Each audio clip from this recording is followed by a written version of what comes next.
Hello, ladies and gentlemen. As always, I'm your host, AirsoftAL, and I want you to welcome to a new style of loadout video I'm going to be doing, but, just something to kind of help myself out because the weather's starting to get really cool and it's getting kind of hard to put on off the loadout that I have here. But what I'm going to do is I'm going to kind of explain the loadout, kind of break it down like I'm doing a presentation of sorts. So let's just go ahead and get the obvious out of the way. What is this, ladies and gentlemen? This is my Phase 1 loadout. Now, you're probably wondering, what is a Phase 1 loadout? Well, for those of you who haven't been paying attention or have not been paying attention, I know I haven't updated in a while, but I'm going to be running a milsim series called Operation Burning Star, a alternate history milsim that has both story and pretty cool gameplay that will evolutionize the milsim-scape as we know it. But I'll do a separate video on that entirely if you want me to. But right now, let's just talk about the loadout back here. So, one of the factions I'll be playing, of course, is the Tennessee Volunteer Forces, or TNVF. The TNVF are the result of what happens in the story, and basically the South being like, hey, we're not cool with the fact that you just let California get bought out by fucking China, communist China, mind you, so we're going to create our own volunteer forces to help defend us a little better than the federal government will. They do, and the first 4 regiments were, of course, outfitted with the best equipment, more or less, Molly vest, plates, things like that, stuff that will actually protect them, while 5 through 10, on the other hand, are considered home guard, or reserve forces, or what need to be activated, basically sent to the front lines. And this is the Phase 1 volunteer loadout. Now, the helmet is completely new, and I'm going to break it down for you a little bit. So, the helmet is something I got given by my buddy Tony, aka Apex.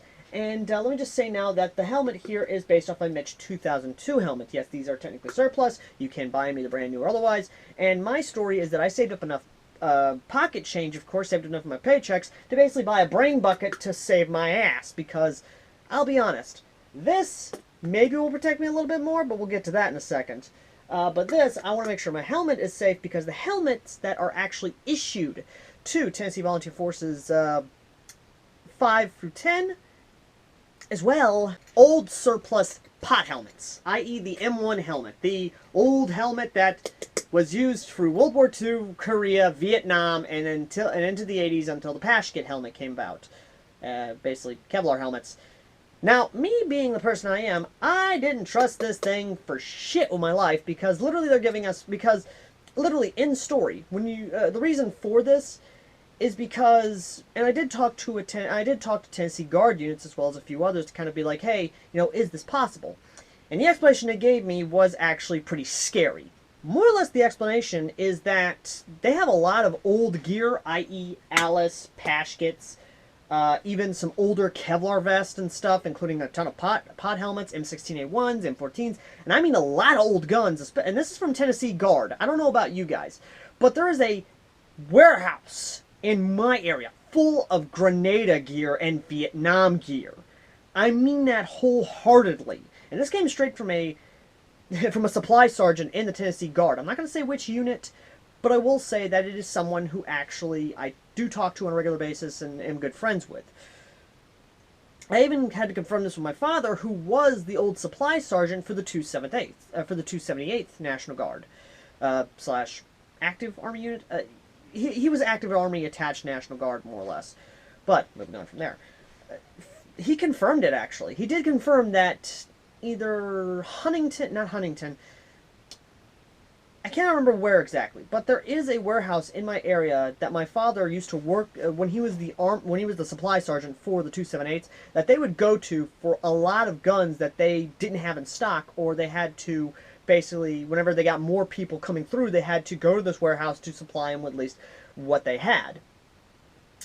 Now, in this warehouse, there is a lot of old gear and guns, i.e. a lot of pot helmets, a lot of Alice, a lot of everything that they didn't put on the surplus market for one reason or another. This is the Tennessee government we're talking about, so God only knows. But that is one of the reasons. That is basically where the substantiated claim, this is where it comes from. Again, I don't know about your guard units or how the supply network works in your state, but please do let me know down below. I am genuinely curious. Moving on, though. So, the supply sergeant, and even my own father, who backed this up, literally said the same thing of, if we are outfitting thousands of new recruits who are technically not active Army, but we are sending them to the front lines. In the story, of course, California, along with the PLA, have basically attacked. They've pushed all the way into Montana, Wyoming, Colorado, New Mexico. That's how far the front lines have been pushed. Reason for that is because they're going to try and issue all the frontline units with the best gear possible, at least the gear they can issue them, i.e. all the Kevlar, all the guns, basically all the good stuff, and then ship their asses off to the front lines. Now, my father didn't say this, but the supply sergeant said bluntly that if they got more recruits coming in to be home guard to help defend the homeland, basically Tennessee, then, in his words, I'm putting guns in hands and giving them what I got. And if I have to, I will go to warehouses to basically issue them with whatever the hell I got there. To translate that into the most basic, simplest thing possible, if you're home guard, you're getting issued what you got. And since they're technically volunteer forces, they can bring their own gear or they can buy their own gear. I.e., you're shit out of luck if you don't have the money to basically buy, and you have to save up your paychecks to basically buy actual Kevlar. Instead, you're issued Grenada and Vietnam-era equipment, i.e.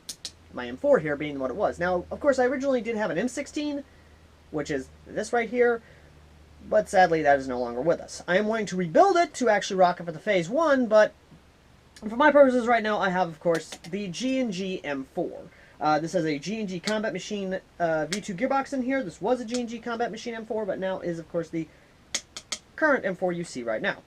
I've already talked in depth about this. I've already talked about what the plans I have for this. That's not what we're going to be dealing with now, so let's just go ahead and get this off and actually break down the loadout behind the gun. Let's go ahead and just start with the base uniform itself. The base uniform is M81 Woodlands, i.e. this little bad boy right here, or at least this right here. The M81 Woodlands are issued, of course, because there's nothing but goddamn woods in Tennessee. I'm not gonna lie, if you've ever been to Tennessee, you know damn well there are woods and fields for miles around, unless you're in Nashville or one of the bigger cities. But even then, you're still issued. But even then, the M81s are still issued out to the Tennessee Volunteer Forces because, ironically enough, and yes, once again confirmed by Tennessee Supply Sergeant and my own father, who was a supply sergeant, they have a stockpile. I don't mean stockpile. I'm talking Cold War era, tons and tons of AKs and Lord of War Woodlands. I am not fucking joking on that. Moving on from there, we then, of course, go to the helmet. Now, like I said, the original helmet I was rocking was an M1 helmet, but I didn't like how that one goes out. So, in story, mind you, for me, for my character, I saved up enough paychecks to get some Kevlar for my head. Because, all honesty, I know this, which we'll get to this in a minute, will maybe protect me from some shrapnel. But I know I'm going to be in a foxhole or maybe behind cover. I know my head's going to be the first thing popping up. So I want to make sure my noggin, my brain, is actually safe from being shot by some commie sniper. Now, moving on to the actual body armor itself. The body armor is something I think all of us in military collecting, as well as surplus collecting, knows what it is.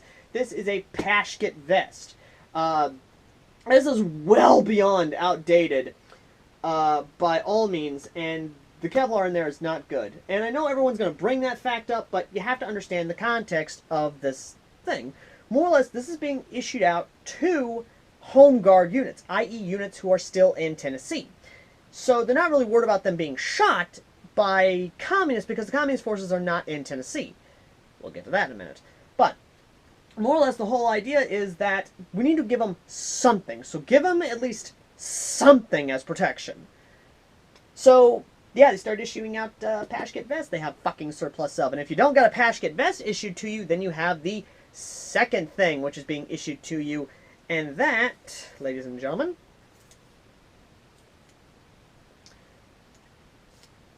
is the Alice gear. Now, there are two Alices, of course. You have the standard Alice gear, which is the harness, which is the Y harness, and then, of course, you have the LBV. I was rocking the LBV for a while, and I love it, and I want to rock it again, but I'm going to have to try and probably get something actually that isn't this Pashkit vest to actually rock it. I don't know, but more or less, Tennessee Volunteer Forces, You were either issued with some form of body armor or no body armor at all. I know that sucks for a lot of you out there, but that's the honest truth. And once again, I had to ask the supply sergeant and my own father, why yeah. Their answer was dark. They said because we don't have enough body armor to give to them. If they want to save their own money and actually buy their own body armor, they damn well can. But in all honesty, even though we do have stockpiles of this and other equipment and all this outdated stuff that we have for reasons that they will not explain to me, but you guys can speculate in the comment section down below. Basically, it's we have it or we don't, and you gotta fucking deal with it. Once again, this is how Tennessee Guard works. I don't know how the rest of the nation works with their Guard units, so let me know in the comment section, please. I am genuinely curious, as well as to anyone who actually is a supply sergeant and anyone out there who actually does work in supply. I'd love to hear your comments down below. Moving on to the Alice gear, of course. How do I have this set up? I have this set up with one little compass pouch here for a 20-round mag. Over here, of course, which let me go ahead and point you guys downward. I have, of course, 1, 2, 3-round mag pouches here. Alice, of course, with the grenade holders right there. Moving to the side. Moving to the side, we have a handcuff pouch, which actually holds a 20-rounder pretty well. We have a Molly double stack AR mag. This actually does fit a lot of magazines in there. It'll fit 45 rounders pretty good. We have a dump pouch here, which once again was provided by our generous friends over at Fiachi. Thank you very much. And then moving him to the other side. Moving to the other side, we have a M12 holster. This one I purchased myself. I actually do love this thing. It has in there a 1911, which is a ASG/KJW 1911. This accepts both CO2 and green gas. Absolutely love it. I'm hoping to get some wood grips for it, as well as a fire barrel for some craziness. Over here, of course, we have a bayonet for our M4 M16. And then right back here, let me flip them around again so you can see.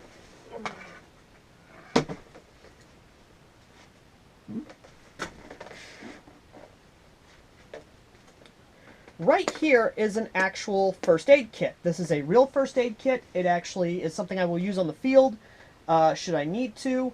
And then right here is, of course, my canteen pouch with a cup in there for all my drinking needs. The canteen I have is a metal canteen. It is a reproduction. And yeah, that's just how it is. Also, you can see the Y section, more or less how this harness supports the Alice belt as a whole. Now, I know many of you have questions, of course. Many of you do. So let me just go ahead and try and get the few that are probably going to pop up. Why Phase 1? Why do I call it a Phase 1 loadout? Phase 1 basically means that this is the first phase of the war, meaning that the lines have not solidified and they can change either way. This basically reflects the loadout. The loadout is essentially just, it reflects this idea that we have to work with what we got and work with what we're dealing with. We don't have the best equipment at the moment, but we're making do what we have. Now, I know a lot of you are probably going to sound off in the comments section already saying, oh, why don't you just buy, something like... That's me personally. Again, my loadout is reflecting that Phase 1. That, again, we're dealing with what we have. That is what my loadout reflects. So, even though I have this helmet here, which is a EMS, a Emerson helmet, Mitch 2002 helmet, that does not mean I'm going to have the best gear. And even my M4 reflects that. My M4 is more or less just one that I customized myself. I'm going with the MOE because it has that retro look I like, and it's set up in a way to where it just basically says, hey, this was an old gun I got issued, but I had to make it better. Which is why I'm keeping the carry handle on there. I'm basically thinking about swapping this out for a fixed stock, all that good jazz. But the gun basically reflects of, hey, I made do with a bad situation. And at least I'm making do what I got. The same thing goes, like I said, again, for my loadout. When you look at the loadout, it's supposed to state, hey, this isn't some period-correct loadout, this is just something, that I had to throw together, or give it that whole look of, yeah, I'm wearing an old vest, but at least I'm making do with a fucking brain helmet that's going to save my brain from a bullet. Again, you may nitpick in the comments section, but instead of nitpicking, how about doing this? How about let me know down in the comment section down below what your reaction would be if you basically volunteered for the Tennessee Volunteer Forces and they basically issued you with this. They issued you with a Pashkit vest, or if they didn't have a vest, they just issued you with either the Alice harness or the LBV, or a pod, or basically a steel pod helmet with the woodland, with your uniform, which is the Woodlands. Again, this whole loadout is supposed to reflect that. I'm not going for any period. I'm just going for that look. Now, another question, of course, is going to be, will Operation Burning Star actually begin? I hope so. We had to postpone the milsim because of course, the Kung flu or the CCP virus. I do hope that when the cure is found, and yes, there will be a cure, hopefully enough, that I can actually continue this milsim event, or because I'm actually talking with a paintball group down in Mississippi who want to actually try airsoft, maybe work with them and see if we can't get the milsim going through them. Again, I will keep you guys updated and let you know what's going on. Now, future improvements and all that. Not a lot. Again, this is just a Phase 1 loadout. The Phase 1 loadout is just to be as seen here.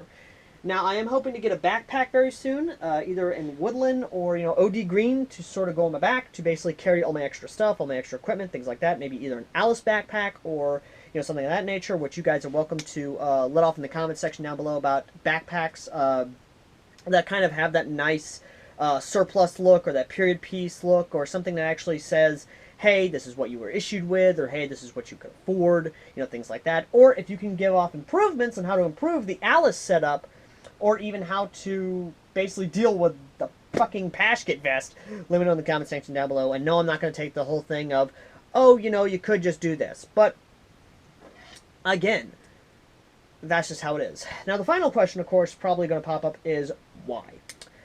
Why do this? Why basically go with the theatrics of it? Because we can. Contrary to popular belief, milsim doesn't have to be serious all the time. My milsim is to basically be a satirical alternate history. Literally have fun with the identity you're giving yourselves.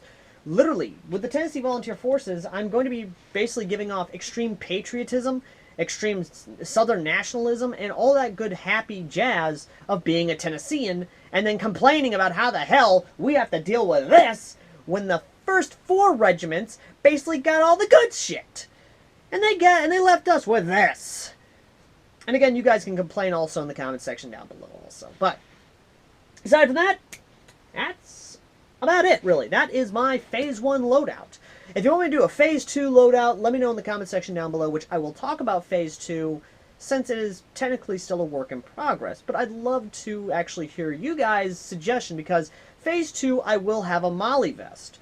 To be exact, the Lancer Tactical Molly vest, which is this one right here. This is my Lancer Tactical Molly vest that I got from Blackwater Marsh, and I am still working on it. I'm still messing around with it, because honestly, I have no fucking clue what I'm doing with this vest. So I'd love to hear your thoughts on how I can basically improve this vest, how I can actually rock it. Basically suggestions to help me out with this, because again, still trying to figure this damn thing out. Now, before we end, I forgot to mention, of course, the extra little tidbits. What extra little tidbits am I going to have? Well, one of the extra little tidbits is, of course, the trusty entrenching tool. Yes, the entrenching tool. The actual metal one. This will be on my Alice gear if I can figure out how to put on there and not lose magazine capacity. Simple stuff like that. The other tidbits are my gloves. These are Armored Claw hard knuckle gloves, and they kind of suck because I've been using them to do yard work, and yeah, they're kind of I might turn these into fingerless gloves very soon if they keep messing up the way they are, and I can't sew them up anymore. So yeah, there's that. The other little extra thing will be, of course, my cap. I'll be wearing a basic cap with Velcro on there to rock the Tennessee flag on here on my helmet or on the BDU shirt itself after I sew on some more Velcro to actually have that stuff. Or I might actually buy a Tennessee flag and just sew it on there. But either way, though. The next thing that is in my hand is, of course, the JT neck protector. I'll be wearing this because, one, it actually does help cool my neck a bit. And, of course, give me some extra neck protection. Because, honestly, I don't like getting shot in the neck. I've been shot in the neck before. Hate it. This actually has saved me from getting a few neck shots. I still felt it, but it didn't hurt as bad. And for those of you who have also been shot in the neck, you know exactly what I'm talking about. sound off in the comment section down below. You know who you are. Now finally, for eye protection, I will be using 3 different pairs of eye well, not really 3 different pairs, but maybe 3 different pairs, but we'll have to see how things turn out. The first one, of course, is the darkened goggles here. These are for the extreme daylight because, honestly, these are known as Radins. I got this at Academy. We got this at Academy Sports. This was my friend Rob's, but he no longer. I don't think he plays anymore, or he hasn't really had the time to play anymore. But I got these. It is, of course, dark lens. It is ballistic rated. And these are actually pretty comfortable. I'll be rocking these, you know, all that goodness.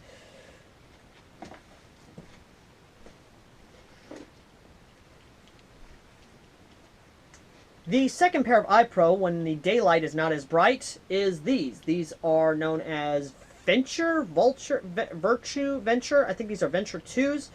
These are ballistic rated, and you can see right there, it actually has taken a lot of BB shots to the eyes, and these things have not shattered once. And they are a little tinted to kind of help out with like the not as bright daylight, but all that good jazz. But that does still have some openings, but not as bad as you'd think it is.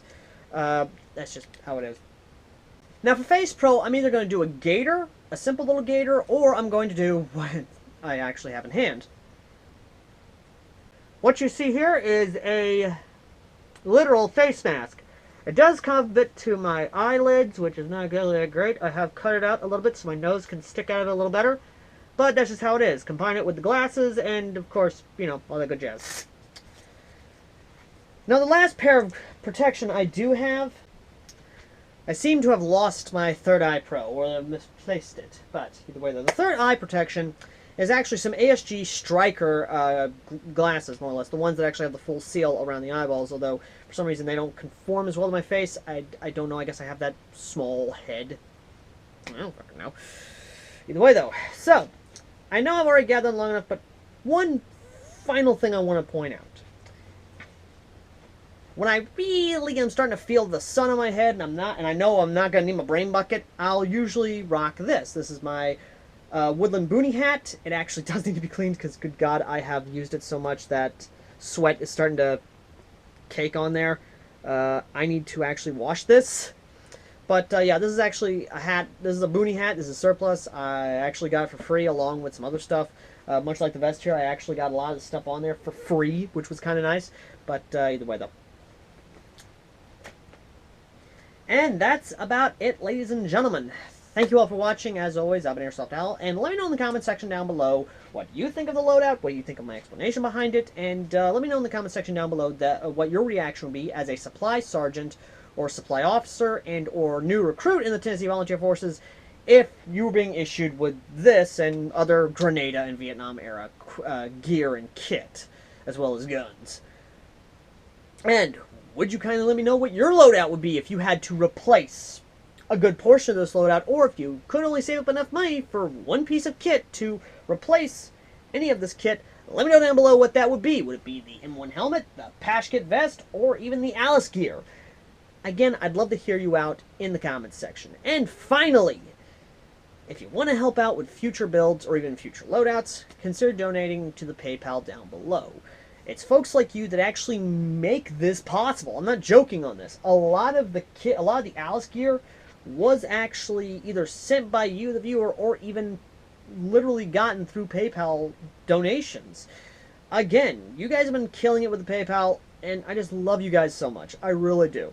So, ladies and gentlemen, thank you all for watching. As always, I've been AirsoftAL, and yeah. I'd love to see the comments and hear what you do. I might do a video showcasing some of the best comments, so leave them down below. And as always, folks, I will see you all in the next video. Oh, before I forget, if you guys want me to talk about my Phase 2 loadout, sound off in the comments section down below also. And, yeah, see you all next time. Later!